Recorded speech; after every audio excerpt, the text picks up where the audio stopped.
Hello, good morning, good afternoon, good evening, depending on from where and when you're watching this show from. My name is Denise Belisle, and I'm a serenity expert and positive intelligence specialist. So, welcome to the It's All Good show. Look who's here for a chat. So, the reason I call that Look who's here for a chat is because I have a guest coming here every Monday at noon Pacific. So, I welcome you to always come and check it out. If you're watching this show on YouTube or any other channel, YouTube especially, well, please subscribe to my channel and click the little bell so that you can be notified whenever I have a new video coming up on my channel. So today I'm super excited to have Peggy McCartha, and she's a certified professional photographer and a headshot strategist. So, every time I go live with her, she's always like, adjust your light here, maybe a little bit more here, turn off that, close the door, the reflection. So she's awesome. She knows all these things and she can give us lots of hints and tricks about how to get ourselves together when we first go live on camera, but also for headshots. So we'll talk about that as we go on. But why is this called It's All Good? Well, it's my favorite cup. It's all good. And if I ever break that cup, I'll have to glue it, like the Japanese gold lining, and I'll have to do. But my goal is not to break it. I might actually rebrand it myself. And now, because my life, it's all good. Why do I say that? Because regardless of what happened 5 seconds ago, 5 minutes ago, 5 years ago, 100 years ago. You can't change it. We can't change history. A lot of people have tried. A lot of people have want to reframe and redo the history, but fact are fact, and what happened happened, and you can't change it. So how can you live today with what happened in your past? Well, what you can do is you can just live on and say it's all good because you can't change it. If it's something that just happened not that long ago and you find it stressful or challenging, well, I invite you to look for the gift into that situation and find out what is it that is happening in my life with that situation that I can find a gift into that. Sometimes the gift doesn't show right away. I'm sure you know a few people that either got divorced, lost their job, and at the time it was the worst thing that could ever happen, got sick, get cancer, and then they survive all that and they move on, and 5 years later you meet them, you say, you know what, that job that I lost, or the divorce, or my cancer that I had, it was the best thing that ever happened to me. Hey, you would never think that when you're in it, but keep an open mind and don't get angry. It's just make things worse. So when you move on to the future, same thing. You're trying to plan a future that is not here. You can anticipate, you can plan a little bit, but just keep an open mind and say it's all good. Things will work out as they're supposed to be. So, without any further ado, I will welcome Peggy to the stage. And here she comes. Woo! Welcome, Peggy. It's so good to have you here today. I'm so excited to be here. Thanks for having me. You're very welcome. And so, could you please introduce yourself and tell us where you're from, what you do, and how you got there? Awesome. Well, my name's Peggy McCartha. I am a certified professional photographer. I have been a professional photographer for over 34 years. I'm also the creator of the Headshot Strategy program. And I am currently located in Los Angeles, but I do a lot of things virtually. So I live right here in the space a lot of the time, right here. I am live in your living room. That's where I'm located. Woo, that's awesome. That's ooh. Only here right now. Not Yep. not later on tonight. You know. No. Well, that's super cool. So, how did you end up becoming a headshot strategist? So, how do you become that? Well, literally the way that you just described, it's all good. And sometimes the things that we think are the biggest traumatic things in our life end up pushing us out into a different Yeah, pathway. yeah, Um, like I said, I've I've had a studio. I've been a professional photographer for my entire adult life. And I've always been very fortunate to have a studio and have, a really thriving business.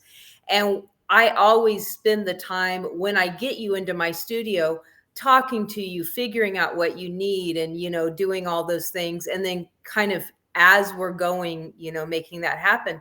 Well, during the pandemic, I went 9 months without seeing another living soul other than my family. We went Hmm. to the grocery store once a week. We were very, very careful. And I didn't have a client. I didn't have anyone. So I ended up setting on Zoom and I was doing a lot of consultation. I was also on Clubhouse just talking and doing a lot of consultations. And I was on a conference and someone jokingly said, "You should be the headshot strategist." And I was like, ha ha. And in my head, I was like, that's dumb. And that night I'm laying in bed and I look at my husband and I said, you know what? I should become the headshot strategist. And 3 weeks later, I had an entire program built that I started using with my clients before they came into the studio. So all the things I did with my clients in the studio and on Mm. Zoom and on, Clubhouse, I made it build it a program and would do it before they would come in. So they would actually be completely prepared for their headshots when they got here. They already had the correct wardrobe instead of going, man, I wish I would have known this beforehand, or I wish I would have thought of that beforehand. Because we live in a digital driven world, right? Your headshot is most of the time your first impression. It's your handshake, it's your hello. Yeah. And unfortunately, a lot of us just use a snapshot or the cutout of the wedding picture or whatever. And we don't put a lot of thought into that. Selfie. And that yeah, exactly, the little selfie. And we don't put too much thought into it and don't realize that it should be one of the biggest parts of our marketing strategy because that's either going to attract or repel our potential clients from those very first seconds. So that is how that came. It came through being, put on, when Mother Earth sat us all down and said, "Time out. Think about what you've done." That's where this came from.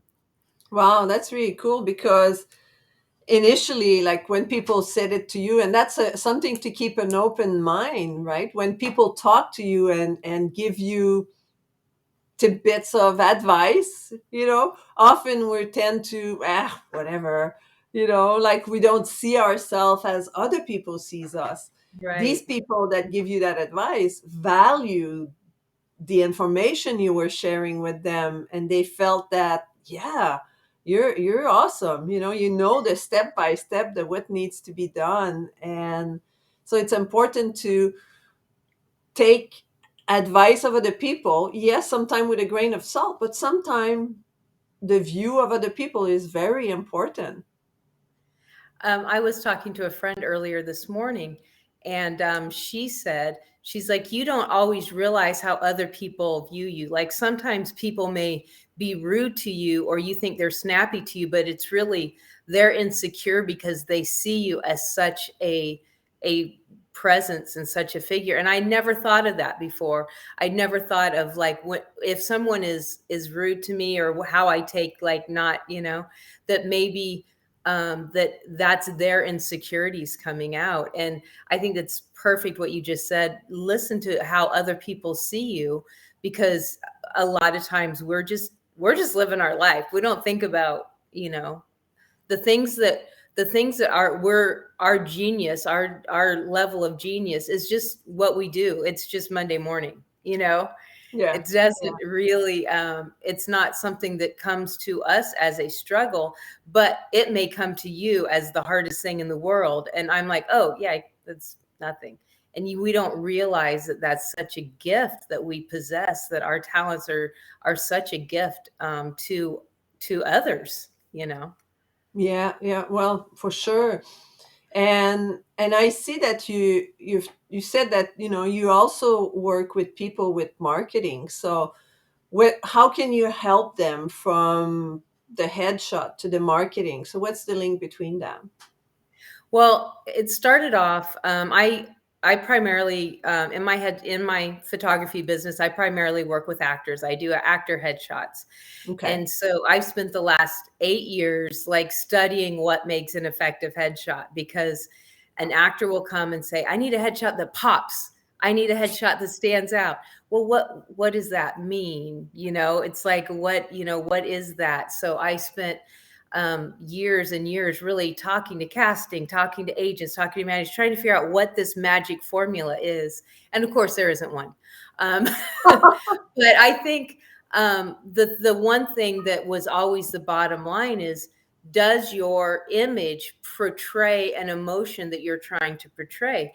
And so, I would have actors come in and say, okay, I go out for a lot of attorneys and doctors and, professional things. So I need headshots that portray that. So we work really hard. Okay, what kind of an attorney are you? Are you the powerhouse attorney, or are you the guy that's tripping over your briefcase on the way into the courthouse? Like, which attorney are you? Okay, we narrowed out that down. And then we really think about, like, what does that attorney do? How is, what did he have? What was his Starbucks order this morning? We really narrow that down, feel that, and allow the camera to capture those emotions. And then I have an actual attorney come in and be like, cheese. And I was like, there's something missing here. If actors can use their headshots to portray a trustworthy powerhouse of an attorney, why does this attorney come to me and just want to look handsome or hot or Yeah, pretty or yeah, yeah, yeah. sexy? Or why do we just want to look cute in our headshot picture? We should be using that same thing that actors use. Business people, entrepreneurs, corporate America should be using that. And so that's what my headshot strategist program does. It goes down and it says, who are your ideal clients? Who is your Mm, target market? Who are you trying to talk to? What do they need to know about you? Do they need to know that you're trustworthy, that you're knowledgeable, that you're approachable? What are the things that they need to know about you? And where are they hanging out? Are they on TikTok? Are they on LinkedIn? Because your TikTok profile or your podcast profile or your Facebook profile is going to be different than your LinkedIn profile. Like, these are all different areas that you're going to need to express that to a different type of clientele. So that's what we do, is really look at who you're trying to talk to, what they need to know about you, and then we talk about how are we going to do that. And we use color, we use emotions, we use all the different lighting effects and different things to make that a powerful. I know, I'll give you guys a quick freebie here. I know that some Instagram influencer 10 years ago said, this is the best way to do a selfie. You have to have a high angle. It'll make you look cute. listen carefully. I Stop see a gem coming in. it. Stop it. Stop it right now. That's cute if you want some little flirty whatever, but if camera angles, really, there's a lot of psychology to how you perceive an image, and a high angle like that makes you look weak and insecure. So you don't want to, as a business person, look weak and insecure. You want that camera angle kind of right here, eye level. And that's going to give you, that's the selfie you want right there. Look at her taking a selfie right now. She's like, I'm going to do this. But, there's a lot of psychology into, like I said, I was a portrait photographer, high-end portrait photographer for many, many years before I started doing headshots. Now with portraits, I'll tell my age here. Back when grandma had all the family portraits on the wall and mom had hung the family portrait, the thing is, you never had anybody look directly into the lens, because Mhm. that picture on the wall would follow you and it was considered really eerie. So when you were taking family portraits and so forth, you would have your clients look just above the lens so they weren't making eye contact. Now with profile pictures and headshots, you want to be looking directly into that lens, because we're a creature that loves eye contact. Like we Mm-hmm. notice eye Mm-hmm. contact. I can tell if you're looking at me or if you're looking over my shoulder, right? We just instinctually know these things. So, when you want your headshot, your profile picture, as people are going by, you want them to catch your eye contact. You want them to make eye contact with you, because that's that half a second they're going to spend on you versus the next person. So it's Yeah. it's little things like that are really important to capture that attention of your potential clients, your target market. Well, two amazing, great tip. The first one is selfie like that. No, no, selfie straight on with a big smile. And I imagine you don't want to do that. You want to have a head straight, You right? always want to push into the camera at your waist, and because that naturally pulls this out, and we Yeah, all of a certain age, which is like over 12. We all want this long and beautiful, right? But you don't want to stick your neck out and look weird. If you just lean in at your waist, it naturally pulls that head, yeah, the yeah, head out, and makes your neck long, and it pushes you in. And that's a sign of confidence. Where if you're sitting back here like this, it makes you look flumpy, yeah, right? Makes yeah. you look flumpy. And also it's like you're standoffish, you're not that knowledgeable. You're more, weak. It's a weaker pose. So you always want to push into that camera a little bit. Ooh, that's pretty cool. I love that. So we have someone watching right now, Christine. Hi, Christine. And she said, well, I didn't know that. She's learning tons from this conversation. So that's pretty cool. I'm sure a lot of people will get lots of value too. And so, yeah, there was a lot of great tips about, I'm just looking at my note here, I'll bring that here, about marketing and how to really create your image for what you want to be seen at, right? Because that's Uh-huh. the 5 second rule, and even like the fraction of a second rule when people are looking, passing by, your image or your website or advertisement you're doing. These are things that people are paying attention right away. They like you or they don't. It goes really fast, right? It was really fast. I mean, we are so spoiled. Our attention spans are so short nowadays. It's like swipe, swipe, swipe, swipe, swipe, right? Oh my You've got god. just seconds to catch people's attention. Absolutely. Like it amazes me when I take the bus from time to time. If I have long distance, takes the same time to take the bus and to drive, and then I see young adult in the bus, and they're like, that's all they do, right? Yeah. And they don't like attention span. It's like, okay, if that doesn't catch my attention within a fraction of a second, I'm swiping. And I I heard, I catch myself doing that too. I catch yeah. myself like, "Oh my gosh, a 3-minute TikTok? I can't listen for 3 whole minutes." Really? I'm 52 years old and I can't sit still for 3 minutes? Come on. Or the dating app, I heard you swipe right or left or right or whatever. It's like, hey, you're being judged, and they're like, do they like what they see right there? Yes, no, Yeah. yes, no, yes, no. I mean, it's crazy, right? So you gotta see if you're in a dating world, go see a headshot strategist to really There you capture go. your full image if you're looking for the love of your life. That's And funny. so now that we can see each other, that we can touch each other, people can work with you in a studio finally. What is what like every single one now you're sending them that course prior for them seeing you?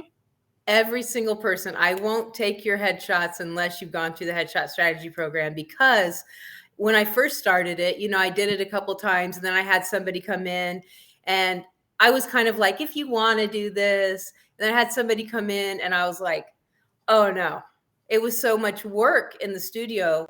Um, Having to do it the old way where I was like, but when you're prepared, you come in and it's so much more fun. And you already, when you're working with a photographer, there's a real intimacy about it.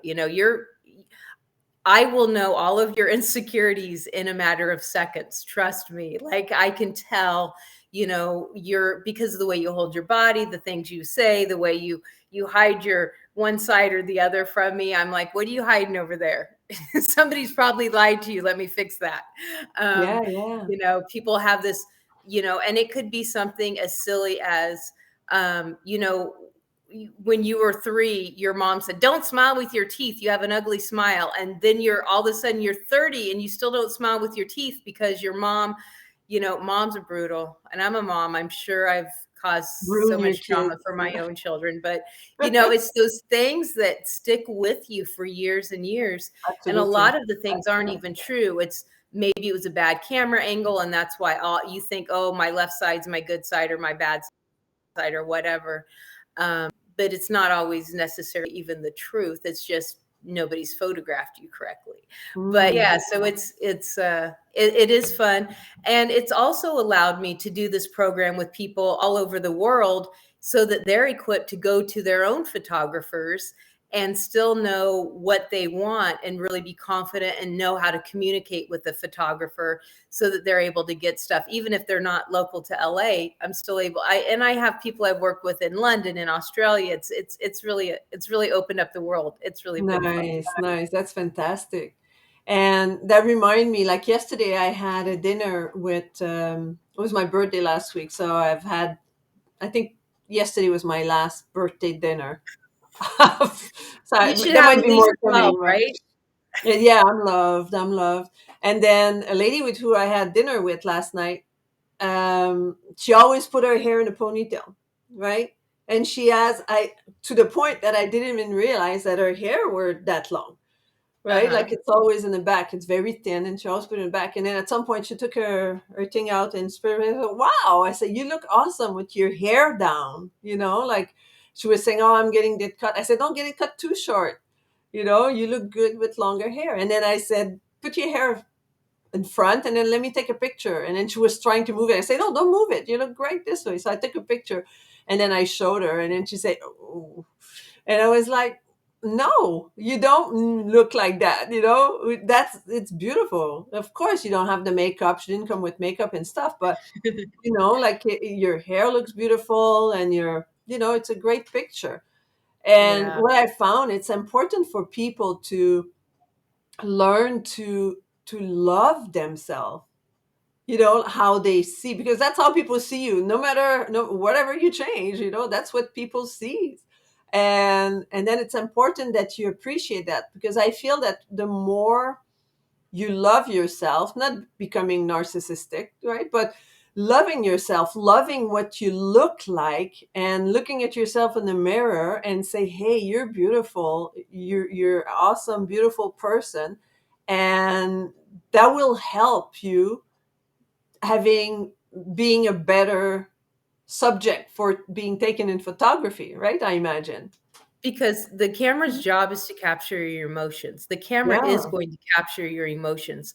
So if you are insecure and you're like, "Oh my God, my hair looks gross. I hope I don't look fat. Oh, I hope my eye doesn't do that weird thing when I smile.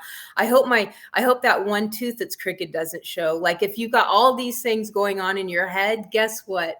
That camera is going to capture your insecurities. And that's exactly the opposite of what you want it to do. So that's why I make sure that when you're in front of my camera, we're like getting pumped up and we're getting excited and we're thinking about how good did it say. I just did a real estate agent. How good did it feel when you sold your first house? Remember that feeling? Like think about that emotion, like get into that Yeah. night. Now, oh my gosh, think what it's going to be like when you sell that first $5 million house. Like, think how awesome that's going to be. Like, and just kind of get into those thoughts of remembering that you're a badass at what you do. You are here because you are amazing. And that goes back to the very first thing you started the show with, how other people see you and, really realizing your gifts and your beauty. For an actor, your flaws are your money makers, right? If you've got some, Right. the Something weirdness different. about you, your uniqueness, what we call flaws, your uniqueness, that's what sells. Like actors will build on, whatever their flaw is, they will amplify it because that's what's going to be their calling card. It's going to what makes them stand out. And we need to do the same thing. We need to realize that our uniqueness, our flaws are what makes us us. And that's what's Makes us powerful. unique. what's interesting. And that's Yeah. why I want to hang out with you, is because of this about you, or because of that about you. I mean, how boring is the world if we're all the same, right? This Absolutely. standardized beauty, standardized, it just makes me sick. I've never bought into that. I've just always been angered by it. Yeah. Yeah. Like I have, like I watch sometimes some reels and I scroll, right? And but then you scroll up. But then you see those apps. I guess I what is it in Instagram or in TikTok? They have apps that makes them look perfect, Uh-huh. right? And then they kind of switch back and forth and say, "Is that really me?" But then everybody kind of look the same, right? Hmm. Like it's standardized. It's like, you're perfect. You have the perfect lips, you have the perfect cheek, you have the perfect eyes, like your smile and your teeth are perfect. And I don't know how they succeed to do that with an app, but then it's you're like, it's not real. And first of all, it's not real. And you're like everybody else in some ways, and it's fake, right?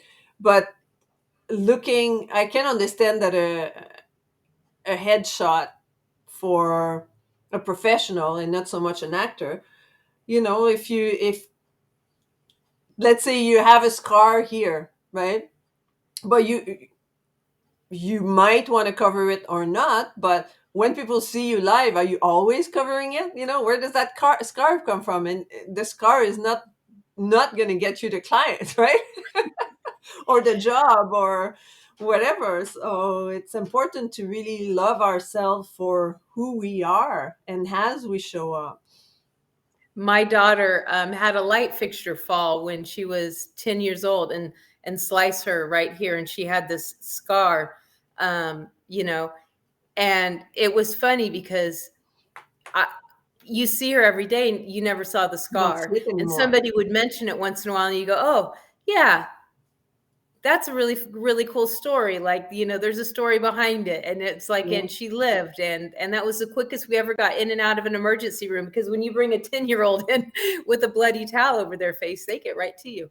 But but it's funny because people think that, I mean, scar is just like part of the journey, right? It's the story. It's Yeah. something to tell about. And scars aren't ugly. They're just a bookmark to tell you, oh yeah, and this happened. It was really cool. You want to hear about it?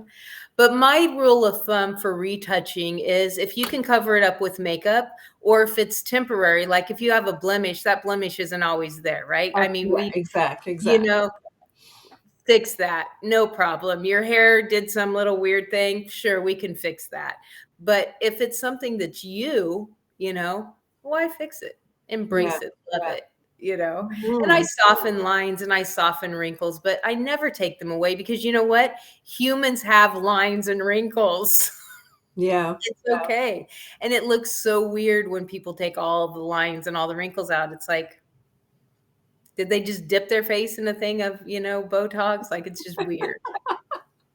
That's not how humans look. Humans have character lines and marks and scars and, dings. I mean, I always give the example that, my camera, I spend thousands of dollars on my equipment, and my equipment's always dinged up because I use it and I love it. And it's kind of how our bodies are. I mean, we use it, we love it, and there's going to be dings here and there. We don't sit in a little freezer box and Yes. So, what would you give the best advice for someone that's thinking to have their, like, a new headshot done? And first of all, like, they don't know they don't know where to start or who to hire, and what should they look at, if they don't live in LA and they cannot go see you. So what they should look for a good headshot person. look at people's websites and people's portfolios.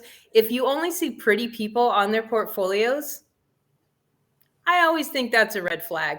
Like, I Okay. make sure there's people that look like you on their portfolio. Make sure there's, if you have dark skin, make sure that that photographer has people with dark skin on their portfolio.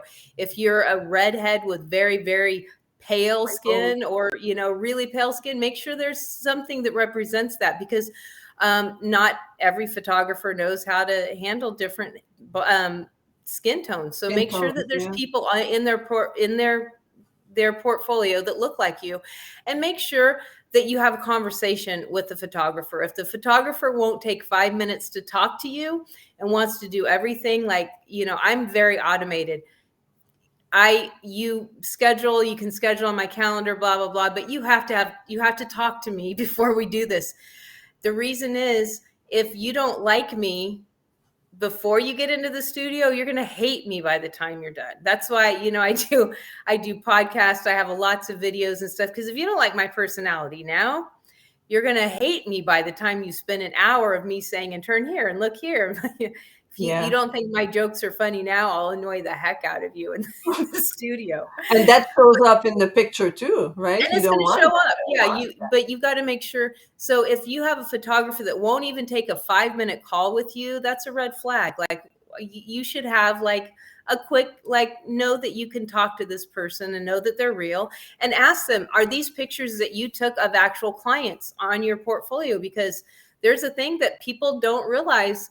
Some photographers put pictures of people up that are just models. Some of them they didn't take, and some of them they went to, like, they do these photo things now, where people bring lights and models, and photographers take these pictures and use them in their portfolio. But anybody can take a nice picture of a pretty person that's well lit by someone else. Can you take a picture of me in your studio?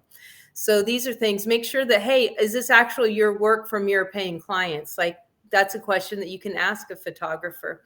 And those are things that are good to know. And don't be afraid to look around and ask questions, because you're investing in yourself. You should go in with confidence, and one of the things is having the confidence in your photographer. Mm. Yeah, that makes a lot of sense, because if you don't feel like you can trust the person who's going to take picture of you, or even if that person has been highly recommended by somebody else, they might get along with that person, but you might not get along with them. Everybody Yeah. has their own personality, right? Exactly. And, there's been people that, I've talked to and, tried to schedule with. And I finally said, I don't think we're going to be a match. And I'll refer them to another photographer, because I don't want people that I'm self-employed to have fun with my life, not to work with people that are going to cause me headache and stress. And I know I'm not going to be able to get them good work if they're going to be, like that. And before we even get to the studio, if they're combative or, we just don't gel, there are tons of great photographers out there. Find one that you gel with, find one that you love. Mm-hmm, mm-hmm. Well, that's great advice for sure, for sure. And so I imagine that regardless, as you mentioned earlier, regardless of where people are around the world, they can contact you and do your course prior to going to see a photographer. They sure can. And I am just getting ready to launch a class to teach other photographers. So soon you'll be able to go to a database and find other headshot strategists in your area. But for right now, you have to come to me, and then I send you off to a photographer. But yes, you absolutely can. That's great. So how can people reach you? You can go to headshotstrategist.com and click the little button that says schedule a free consultation. It's that easy. Okay, well, that's great. And then from there, they can also, by talking to you, they can sign up for your course, right? Absolutely. You can sign up for my course, and we set on Zoom, so we're face to face, like just like you and I are, face to Ooh, face. awesome. And I'll share a screen, and you'll take tons of notes, and we will laugh, and you will find out things about you that you didn't even know, because it is a very introspective course. You're going to be doing some real self-reflection and really thinking about what you need, where you're going in your business, and what what the next step is, what's going to actually promote you, and what's going to work for you. And how long is the course? People might be afraid, oh, I have to sit for 10 hours in front of a computer. And It's technically 45 minutes, but as you can see, I like to talk. So I always tell people to plan an hour, just in case we decide to chat during our So during our that's thing, the and we get a bit conversation one on chatty. one. But yeah, if you're in a hurry, we can get to business and we can The get course it itself, done. like the course, you do it on your own. So how long Oh, is the the course?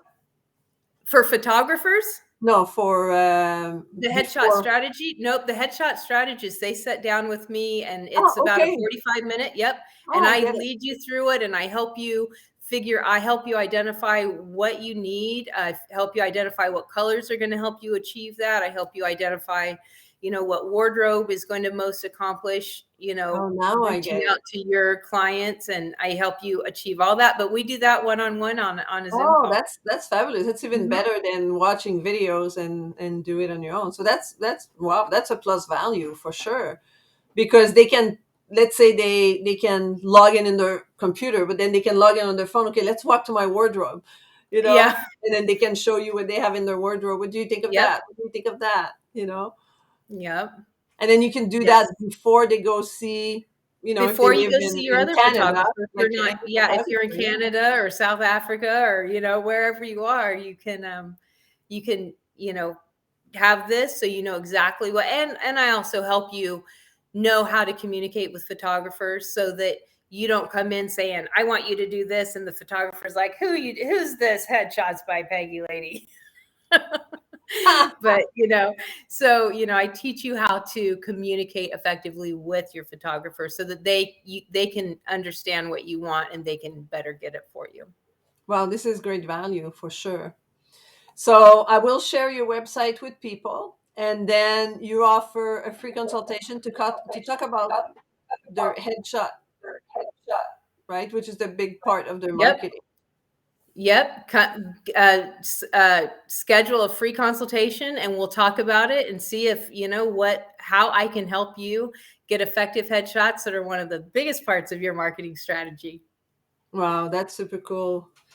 Any last word before we go?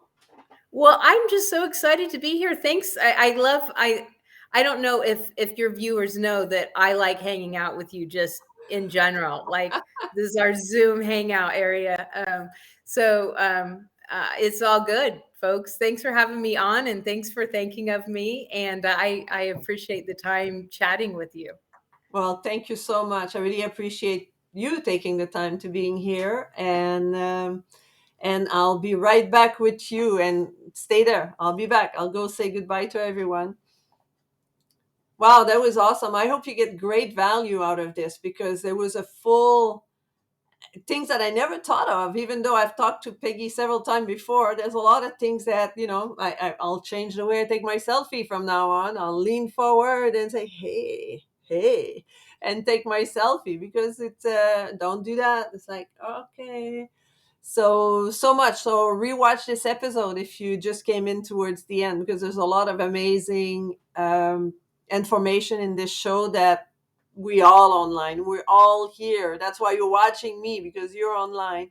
I'm sure you have your Facebook, LinkedIn, Instagram, Pinterest, name it. We're all there everywhere. So our image is who we are. So it's important to portray the real you, so that when people see you in real person, then they say, "Oh yeah, you're the girl. Yeah, I recognize you," as opposed to being the perfect model and then they see you and everything sagging, and that's not what you want to portray. Therefore, I leave you to that thought of beautiful face that are natural with a smile. And until next time, be kind to one another, and I'll see you next Monday. Goodbye.